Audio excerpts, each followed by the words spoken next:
Bonsoir, bonsoir, comment vous allez? Nous espérons que vous allez super bien. Alors ce soir, nous sommes là pour qu'ensemble nous examinions nous allons donc parler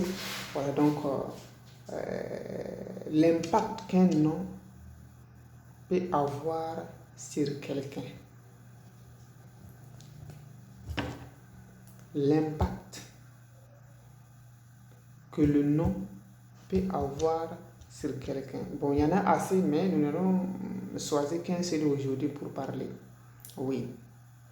Il y a des noms lorsque on les donne à votre enfant ou bien on vous les donne, il faut refuser catégoriquement parce que ce sont des noms qui ont de mauvaises influences. Ce sont des noms qui vont vous influencer négativement. Donc il faut automatiquement refuser. Oui, il y a ces noms lorsque l'imam ou le prêtre donne, il faut refuser parce que ce ne sont pas des bons noms.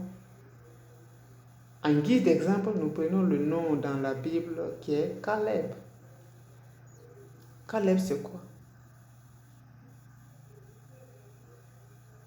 Caleb, c'est un nom, voilà donc, qui est en relation avec, par exemple, avec le sien. Oui, le chien. Or, le sien, c'est quel esprit qui l'anime? Le sien, c'est un esprit de fornication et d'adultère qui l'anime. Oui. Un chien, lorsqu'un chien est dans sa période de chaleur, alors, même si vous allez couper sa tête, il faut qu'il arrive à faire, en tout cas, ce qu'il est venu faire. Il faut que ce sien-là arrive à faire ce qu'il est venu faire. Et généralement, c'est dans le monde d'août. Souvent, il y a des siens même qui vont quitter plus de 30 km. Et quand ils quittent, ils peuvent faire tout un mois avant de retourner. Ils peuvent faire tout un mois avant de retourner. Souvent, même en train de manger, on voit par exemple, des siens dans la cour en train de circuler. Le fait qu'il y a la sienne, c'est nous. Est-ce que vous voyez? Donc, Caleb est en relation avec le sien. Or, le sien, c'est l'esprit d'adultère et de fornication qui l'anime. Donc, si on donne ce nom à votre enfant, sachez que c'est un esprit d'adultère et de fornication qui va l'animer.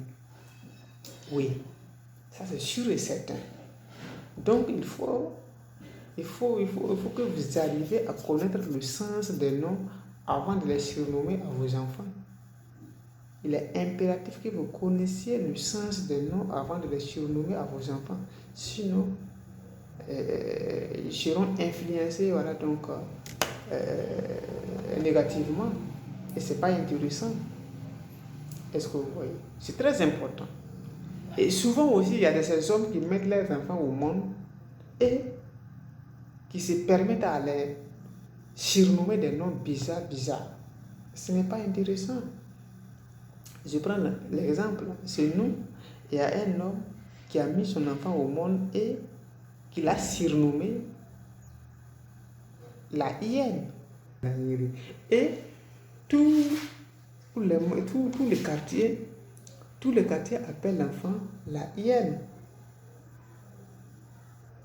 Pour ne même pas dire le village. Oui. Quand il sort au marché, en tout cas pour ceux qui le connaissent, pour ceux qui ne le connaissent pas, en tout cas, ils se demandent à qui appartient cet enfant. Ils demandent à savoir les parents de cet enfant. Tellement l'enfant, bon, je ne sais pas comment je vais dire. Mais ça suit. Ça suit. Est-ce que vous voyez? Ça suit.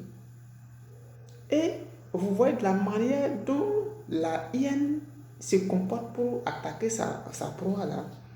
L'enfant a ces mêmes techniques. L'enfant a ces mêmes techniques, c'est-à-dire pour manger, il a ces techniques-là.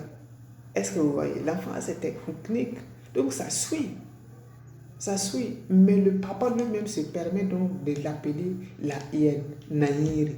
C'est sa maman qui ne l'appelle pas, parce que sinon, tous les quartiers l'appellent comme ça. Et c'est très dangereux. C'est très, très dangereux. C'est très dangereux. Ça suit l'enfant. Donc, ne donnez pas de mauvais noms à vos enfants.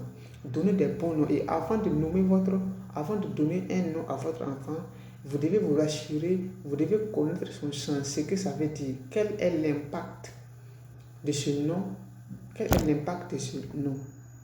C'est très important. Il faut que vous le sachiez avant de les nommer à vos enfants. Voilà. C'est très capital, c'est très important. Voilà. Donc, il y en a assez, mais aujourd'hui, on a résolu de parler qu'un seul. Donc, des jours à venir, on parlait des autres. Donc, merci et merci beaucoup.